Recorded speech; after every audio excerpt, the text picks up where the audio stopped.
छात्रों के हितों की लड़ाई को आगे ले जाने का काम किया। और मुझे खुशी है कि हरियाणा प्रदेश में बहुत लंबे समय के बाद अप्रत्यक्ष तौर पर छात्र चुनाव की लड़ाई को जिस तरीके से इनसो के साथियों ने लड़ा, उसका नतीजा आया कि अप्रत्यक्ष तौर पर छात्र संघ चुनाव हरियाणा प्रदेश में लागू है। मगर आज मैं आपसे वादा करता हूँ कि प्रदीप ने जो बात कही थी कि छात्र संघ की लड़ाई हमें सबको लड़नी पड़ेगी। और साथियों, इसके लिए आगामी विधानसभा का चाहे एक दिन का सेशन होगा, मेरा पूरा प्रयास रहेगा प्राइवेट मेंबर बिल के तौर पर भी छात्र संघ प्रत्यक्ष तौर पर लागू प्रदेश में हो, वो लड़ाई हम लड़ने का काम है। साथियों, जहाँ छात्र छात्राओं की बात आती है, कई ऐसे विषय हैं जो यूनिवर्सिटी, कॉलेज और स्कूलों को जोड़कर हमें देखने चाहिए। निरंतर बड़ी बड़ी बातें करी जाती है, मगर धरातल पर शिक्षा के स्तर के अंदर, खेलों के स्तर के अंदर जो सुधार और जिस मुहिम के साथ वो सुधार होना चाहिए था, कहीं ना कहीं हम वो पूरा नहीं कर पाए। साथियों, उस लड़ाई को आगे लेकर चलना। जब आज यहाँ आ रहा था तो मुझे 2-3 लोगों ने अग्निवीरों के बारे में बात की। साथियों, मुझे याद है जब ये योजना आई थी, जब मैंने राजनाथ सिंह जी से मुलाकात कर कहा था कि इन युवा साथियों को जो 4 साल सेवा कर आएंगे, इनके भविष्य की सुरक्षितता कैसे करी जाए, आगे इनका भविष्य कैसे सुरक्षित। और हमने हरियाणा की कैबिनेट में मंजूरी दी थी कि 10% जॉब्स के अंदर हमारी पुलिस में अग्निवीरों के लिए हम आरक्षित सीटें करने का काम करेंगे कि ट्रेंड बच्चे जो वापस आए। मगर शिक्षा के अंदर हम वो फैसला नहीं कर पाए। और अभी मैं डॉक्टर साहब से, डॉक्टर अजय सिंह चौटाला जी से जब चर्चा कर रहा था, तो उनने ये आदेश दिया कि प्रदेश में दोबारा जब आपकी सरकार बनेगी तो अग्निवीरों के लिए बैचलर्स हो, मास्टर्स हो या पीएचडी की पढ़ाई हो, पूरी तौर पर सरकारी खर्चे पर, चाहे प्राइवेट यूनिवर्सिटी हो चाहे सरकारी यूनिवर्सिटी हो, सरकार वहन कर उनके भविष्य को सुनिश्चित करने का काम कर पाए। और इस योजना को, जैसे दिग्विजय ने कहा था कि ये एक वीर योद्धा जब टीनेज में था तो अपने भविष्य की लड़ाई लड़ता था, और इस वीर योद्धा का नाम शहीद भगत सिंह था। मुझे खुशी है कि हमने लड़ाई लड़ी और चंडीगढ़ के एयरपोर्ट का नाम शहीद आजम भगत सिंह के नाम पर है। और इस योजना को भी जो अग्निवीरों के लिए हम करेंगे, इसकी योजना का नाम भी शहीद भगत सिंह अग्निवीर छात्र विकास योजना के नाम पर शुरू करेंगे कि उन छात्रों को, उनके विकास के लिए, उन अग्निवीरों को हम भविष्य सुनिश्चित दे पाए कि जो 4 साल देश की सेवा में लगा कर आए हैं, वो वापस आकर हायर एजुकेशन लेकर वेल क्वालिफाइड जॉब्स के लिए। और मैं इसलिए बोल रहा हूँ क्योंकि ये योजनाएं जो बनाई जा रही है, 10% सीआरपीएफ में कोटा दे दिया जाएगा, 10% पुलिस में कोटा दे दिया जाएगा। ये 4 साल की ट्रेनिंग के बाद भी 12वीं पास बच्चे को क्या नौकरी मिलेगी? नौकरी मिलेगी सिपाही को सिपाही की।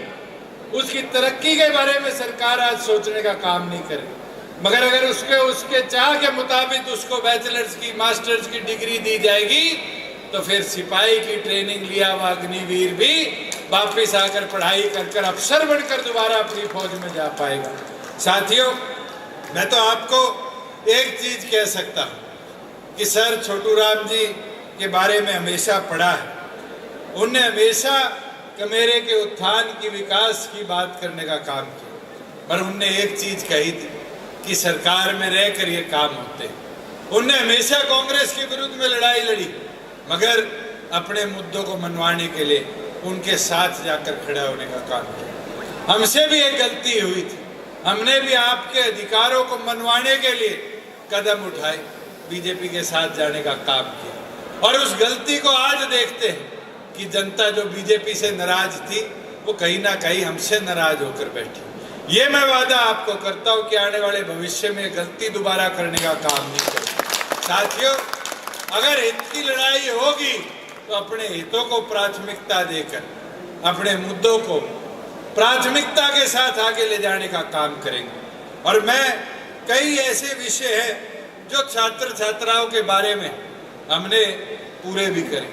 जैसे हमारी बहनों को बस पास की सुविधा थी, पूरी तौर पर निःशुल्क कराई कि कॉलेज और यूनिवर्सिटी में पढ़ने वाली छात्राओं को बस पास के लिए 1 रुपया देने के काम।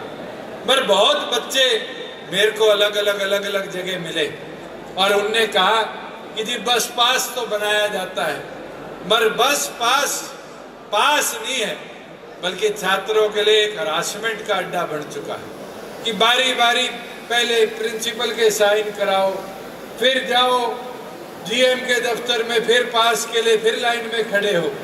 ये वादा आज आपको करते हैं कि आपकी सरकार बनेगी तो ऐसी व्यवस्था बनाएंगे कि बस पास के लिए किसी छात्र को किसी के हस्ताक्षर करने की जरूरत नहीं। एडमिशन होने पर ये कॉलेज और यूनिवर्सिटियों में सुविधा ला कर देने का काम करेंगे कि छात्र छात्राओं को अपनी शिक्षा के लिए शिक्षा पे फोकस करने का टाइम मिले, ना कि ये आई कार्ड और बस पास बनाने के लिए धक्के काटने पड़े। और उसके साथ साथ साथियों, हमने स्कूलों में एक व्यवस्था शुरू करी और वो व्यवस्था बड़ी लाभदायक है।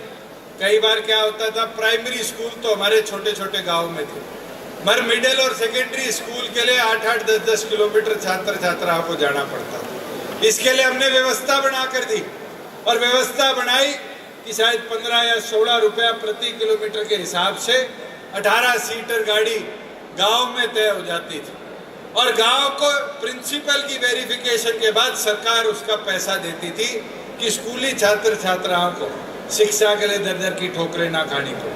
अब तो हमारे हर 20 किलोमीटर में कॉलेज बन चुके हैं और 20 किलोमीटर के कॉलेज के दायरे के अंदर छात्र छात्राओं को आने जाने की व्यवस्था के लिए ये वादा आज आपसे करते हैं कि वैसी स्कीम बनाने का हम काम करेंगे जिससे 20 किलोमीटर 30 किलोमीटर के दायरे में अगर कोई छात्र छात्रा स्कूल में पढ़ता है, अगर एक बच्चा भी होगा उस गांव से, तो व्हीकल उपलब्ध कराकर उसकी स्कूल शिक्षा को बैकलॉग के तौर पर नहीं पर फ्रंट फुट के तौर पर शिक्षित करने के लिए उसका सहयोग करने का काम करेंगे।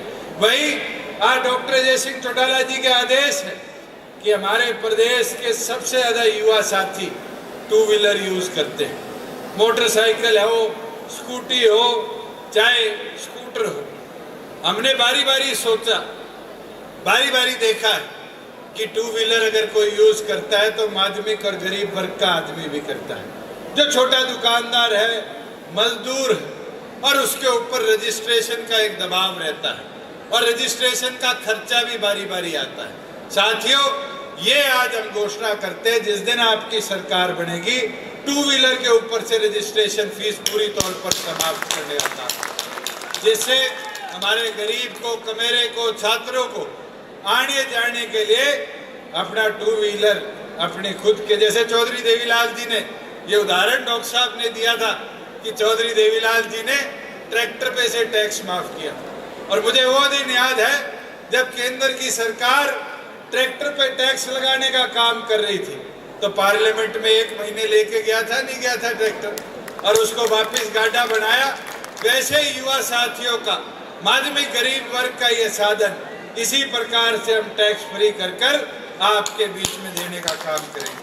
साथियों, मैं एक चीज जरूर कहना चाहूँगा, 4.5 साल में बहुत से ऐसे वादे थे जो हमने पूरे करे और उसका एक वादा ऐसा था जो प्राथमिक तौर पर आपके जीवन पर बहुत महत्व रखता था। वो था हरियाणा प्रदेश के रोजगारों में 75% हिस्सा। मुझे याद है कि कांग्रेस और बीजेपी के लोग कहते थे 75% कानून कैसे बने। मुझे चौधरी देवीलाल जी की वो बात याद है जो बुजुर्गों से सुनी है कि 1987 में जब उनने कहा कि बुढ़ापा पेंशन की शुरुआत करेंगे तो बंसीलाल जी और कांग्रेस के लोग कहते थे कि मैं तो वकील हूँ, चौधरी देवीलाल कैसे पेंशन शुरू कर सकते हैं। तो बंसीलाल जी ने जब ये बात कही तो चौधरी देवीलाल विधानसभा में खड़े हुए और कहा कि बंसीलाल, मैं कोई भेड़ बकरी चराने नहीं आया, कानून बनाने आया हूँ। और साथियों, हमने भी वही कदम उठाया, उसी कदम पर चलते हुए चौधरी देवीलाल जी के कि हरियाणा प्रदेश के युवाओं के भविष्य को सुरक्षित करने के लिए हरियाणा विधानसभा में रोजगार मेरा अधिकार 75% कानून लाने का काम किया। वैसे ही हमारी माताओं बहनों के लिए मुझे खुशी है कि अब पंचायतों में आप जैसी बहनें भी जो यहाँ से डिग्रियां लेके जाती थी, गांव का नेतृत्व कर रही है, पंच बन रही है, सरपंच बन रही है, और तो और जिला परिषद ब्लॉक समिति के मेंबर और चेयरमैन के तौर पर कार्यभार संभाल रही है। आज हर दूसरी कुर्सी पर एक हमारी माता बहन बैठी है और पंचायती राज संस्थाओं को बड़े अच्छे तरीके से चलाना पड़ रहा है। वर्मा जी और बैठे बैकवर्ड के साथियों को कोई पूछता नहीं था पंचायतों में, क्योंकि एक एक दो दो मकान होते थे। आज बीसीए के साथियों को 8% पंचायती राज संस्थाओं में हमने हिस्सेदारी देने का काम किया और ये वादा करते हैं यही महिलाओं का बैकवर्ड का सम्मान आज तो पंचायती राज में किया था, राज बढ़ने पर शहरी निकाय में भी कराने का काम करेंगे कि प्रदेश के हर स्तर पर बैकवर्ड और महिला का सम्मान बराबरी से रखा जाए। वही साथियों, हमने 14 फसलें किसान की एमएसपी पर उठाई।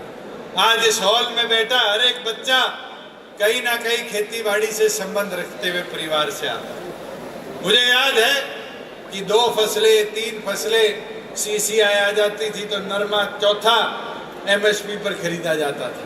पर मुझे खुशी है कि 4.5 साल में हम 14 फसलों को एमएसपी पर लाने में कामयाब रहे। साथियों, हम बुढ़ापा पेंशन को देश में सबसे अधिक 3,000 रुपए पे पहुंचाने में कामयाब रहे।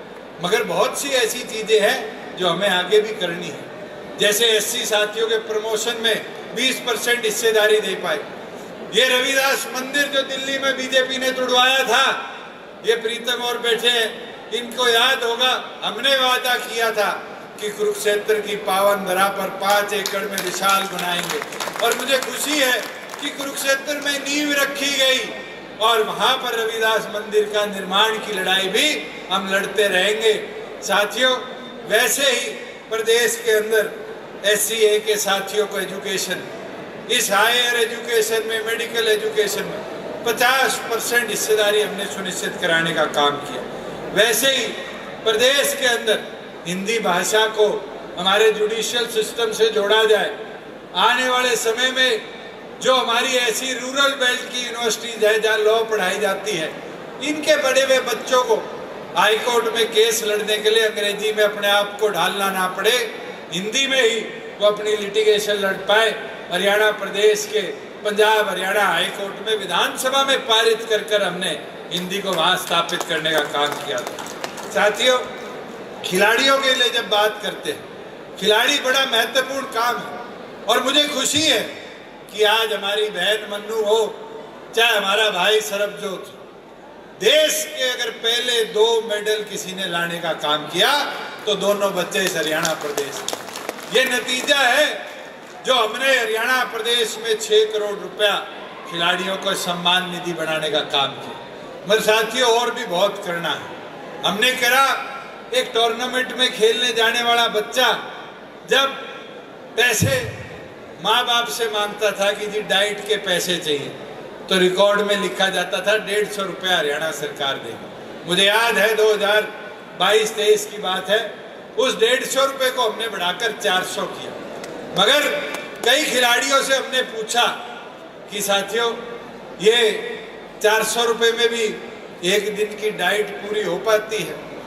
तो उनने कहा नहीं हो पाती। मैं आज आपसे वादा करता हूँ, जिस दिन आपकी सरकार बनेगी, युवाओं की डाइट राशि 400 रुपये से बढ़ाकर 1000 रुपये डेली की करने का काम करेंगे। और उसके साथ साथ जो नर्सरियाँ प्रदेश में चल रही है, उन नर्सरियों के अंदर प्रति बच्चा आज 1500 रुपया दिया जाता है 1 महीने की डाइट का। 1 महीने का तो दूध भी 1500 रुपये में खिलाड़ियों के लिए नहीं आता।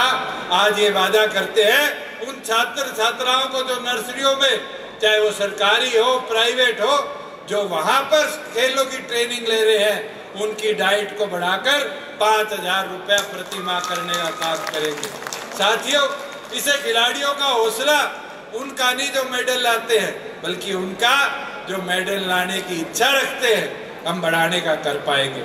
और उसके साथ साथ एक महत्वपूर्ण चीज जो पिछले 4 वर्षों में मुझे सीखने को मिली कि नए नए खेल आते हैं और उन खेलों के लिए हम हमारा देश कहीं ना कहीं उतना तैयारी नहीं कर पाता। जैसे इस बार कराटे, किक बॉक्सिंग ले आए। अब किक बॉक्सिंग के लिए हरियाणा प्रदेश छोड़ो, हिंदुस्तान में कोई प्रोफेशनल ट्रेनिंग नहीं है।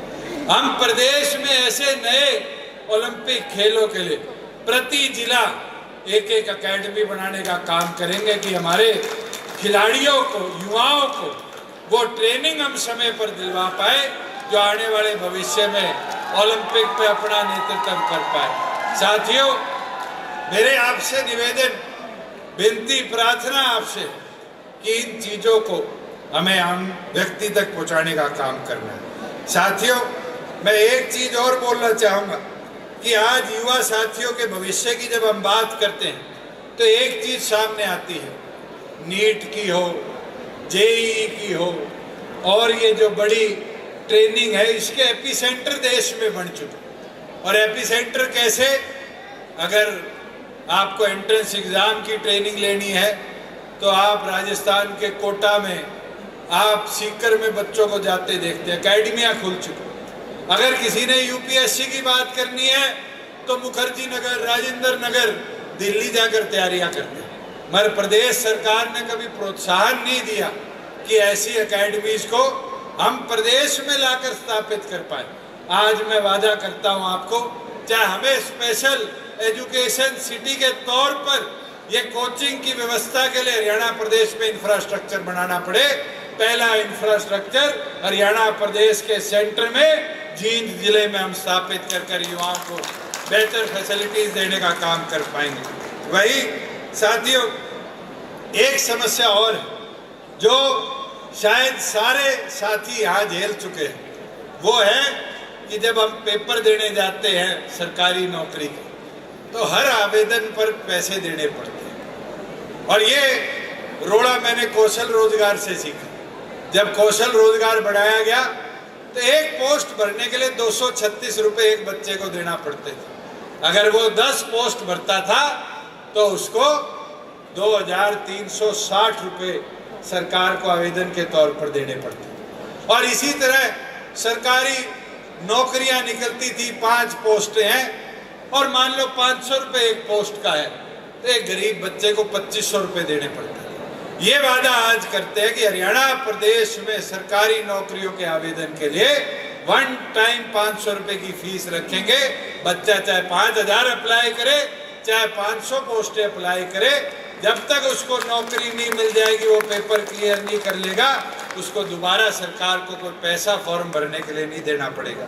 वही साथियों, एक बात जो हम निरंतर देखते हैं कि शिक्षा के बीच में स्ट्रेस बहुत ज़्यादा है, और वो स्ट्रेस मेंटल स्ट्रेस है, हेल्थ स्ट्रेस है। बारी बारी हमारे छात्र छात्रा हॉस्पिटल्स के चक्कर काटते रहते हैं। कोई एक्सीडेंट हो जाता है आते जाते तो माँ बाप उनका खर्चा नहीं उठ पाते। इसलिए ये निर्णय इंशो के आज 22वें स्थापना दिवस के उपलक्ष्य में हम लेते हैं कि जननायक जनता पार्टी की प्रदेश में सरकार बनेगी तो प्राइमरी से लेकर और यूनिवर्सिटी पास आउट होने तक हर छात्र छात्राओं को सरकार अपने लेवल पर 5 लाख रुपए तक मेडिकली इंश्योर कराने का काम करेगी कि माँ बाप पे उसकी सेहत का कोई बर्डन आने का काम ना हो। मैं तो एक चीज आज कहूँगा कि पार्टी को लाए थे तूफानों से निकाल के, हमेशा रखेंगे इसको साथियों संभाल के। माना है कि रात बहुत अंधेरी है, इसके बाद आएंगे दिन बहुत कमाल के। अब मेहनत करनी पड़ेगी साथियों। ये 60 दिन का सफर आपके सामने है। इन 60 दिन के अंदर जितनी मेहनत हम मैदान में उतर कर करेंगे, उतना ज्यादा बदलाव प्रदेश के अंदर युवाओं के नेतृत्व में लाकर देने का काम करेंगे। मैं तो आपसे अनुरोध प्रार्थना इतनी करूंगा कि साथियों, हमने यूनिवर्सिटीज देखी है और यूनिवर्सिटीज के अंदर अधिकतम बच्चे फर्स्ट टाइम वोटर हैं, और हमने सरकारी आंकड़े भी देखे कि फर्स्ट टाइम वोटर निकलकर वोट देने नहीं जा पाते। साथियों, इंशो के एक एक छात्र छात्रा से मेरा निवेदन है, उन फर्स्ट टाइम वोटरों को जोड़ने का काम करो। मैं तो अजय को, प्रदीप को, रवि को, इनको कहूंगा, गा जाओ सारी यूनिवर्सिटियां और कॉलेजेस, एक एक छात्र छात्रा से संपर्क करो। आज के दिन 25 साल से नीचे नीचे कॉलेज में, यूनिवर्सिटी में पढ़ने वाले प्रदेश के 2 करोड़ में से 35 लाख वोटर हैं। अगर इन 35 लाख वोटरों की ताकत को संभाल पाओगे, इन 35 लाख युवा छात्र छात्राओं को मैदान में पार्टी के साथ खड़ा कर पाओगे, तो तुम्हें कोई नहीं रोक पाएगा। लोग भ्रम फैलाएंगे, कोई क्षेत्रवाद का, कोई जातवाद का, मगर क्षेत्र और जातवाद से अगर कोई सबसे बड़ा विषय है तो मुझे लगता है शिक्षित हरियाणा बनाने का, तरक्कीवान हरियाणा बनाने का, हरियाणा के उद्धार और उत्थान का। और वो मुमकिन हो पाएगा तो आप जैसे छात्र छात्राओं की भागीदारी से और फर्स्ट टाइम वोटरों की बढ़ चढ़कर पार्टिसिपेशन से, जो आपकी पार्टी की ताकत को बढ़ाने का काम करेगी। अंत में साथियों, मैं एक चीज कहना चाहूंगा, ये सभी पॉलिटिकल पार्टीज पर, वो जीत कर दिल्ली जाएंगे, हम आपके बीच आएंगे, वो आपस में हराएंगे, हम मेहनत कर कर जिताएंगे, वो सिर्फ अपने बेटे बेटियों को बचाएंगे, हम आपके लिए मिट जाएंगे, वो एक क्षेत्र का विकास कराएंगे, हम पूरा हरियाणा चमकाएंगे, वो पीछे से हाथ मिलाएंगे, हम उनसे टकराएंगे, वो जेल के डर से डर जाएंगे, हम खुल कर चिल्लाएंगे, वो ढूंढे भी नहीं पाएंगे, हम 50 साल से ज्यादा आपका साथ निभाएंगे। साथियों, अब ये लड़ाई आपने लड़नी है, मैदान आपने संभालना है, और अगर मजबूती के साथ इस मैदान में अपनी लड़ाई को एक एक छात्र छात्रा मेरे को अपना भाई मानता है, तो मैदान में उतरकर साथ देने का काम करें। अगले 70-80 दिन हम दिन रात एक आपकी लड़ाई लड़ेंगे, कोई रुकेगा नहीं, कोई झुकेगा नहीं, मगर साथ आपका चाहिए। और अगर आपका साथ मिलेगा तो हरियाणा का भविष्य खुशहाल होगा, हरियाणा का भविष्य और ज्यादा तरक्कीवान होगा। मैं तो इनसो के स्थापना दिवस के उपलक्ष्य में आप सब छात्र साथियों को एक ही चीज बोलना चाहूंगा कि जो आदेश आज हमारे बीच में आपके संस्थापक डॉक्टर अजय सिंह चौटाला जी देकर जाए, एक एक साथी पूरी लगन और निष्ठा के साथ आगामी 70-80 दिन अपने कैंपसेज में, यूनिवर्सिटी में काम कर कर पार्टी के ताकत को बढ़ाने का काम करेगा। आप सब इनसो के स्थापना दिवस के उपलक्ष्य में आज यहाँ आए, मैं सभी छात्र छात्राओं को बहुत बहुत शुभकामनाएं। बहुत बहुत धन्यवाद दुष्यंत जी, एक बार जोरदार तालियों के साथ अपने युवा नेता का धन्यवाद।